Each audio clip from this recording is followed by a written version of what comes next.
Hello வணக்கம். Welcome to Mani Vedic astrology.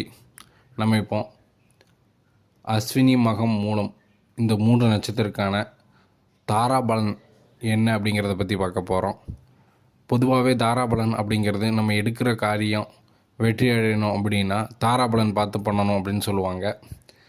அந்த உங்கள் நட்சத்திரத்துக்கான தாராபலன் என்ன, அதாவது இந்த அஸ்வினி மகம் மூலம் இந்த 3 நட்சத்திரத்தில் பிறந்தவங்க எந்த நட்சத்திரத்தில் எதை பண்ணால் வெற்றி கிடைக்கும் அப்படிங்கிறத பற்றி பார்க்க போகிறோம். இந்த பொதுவாகவே நம்ம நட்சத்திரத்துலேருந்து நான் சார்ட்டு கொடுத்துருக்கேன், நீங்கள் வீடியோவில் பார்க்கலாம்.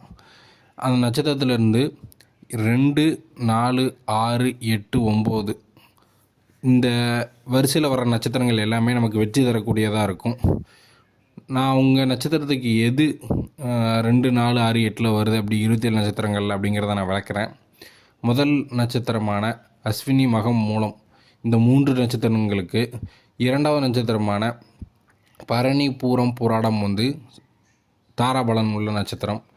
அதன் பின்பு 4வது நட்சத்திரமான ரோகிணி அஸ்தம் திருவோணம் அப்படிங்கிறதும் தாராபலன் உள்ள நட்சத்திரம். அதுக்கப்புறம் 6வது நட்சத்திரமான திருவாதிரை சுவாதி சதயம், அதுவும் தாராபலம் உள்ள நட்சத்திரம் தான். பூரம் அனுஷம் உத்திரட்டாதி, அதன் பின்பு ஆயில்யம் கேட்டை ரேவதி. இதில் இந்த ஆயில்யம் கேட்டை ரேவதின்னு சொல்கிறாங்கல்ல, 9வது வர்றதில் இந்த லேண்டு ரிஜிஸ்ட்ரேஷன் பண்ணுறது அதெல்லாம் வச்சா ரொம்ப நல்லாயிருக்கும்.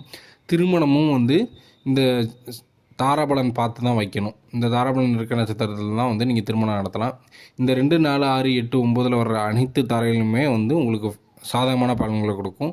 அதுபோக கோச்சார ரீதியான பலன்களையும் நீங்கள் கொஞ்சம் பார்த்துக்கணும்.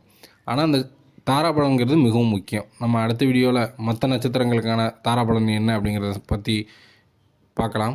நன்றி.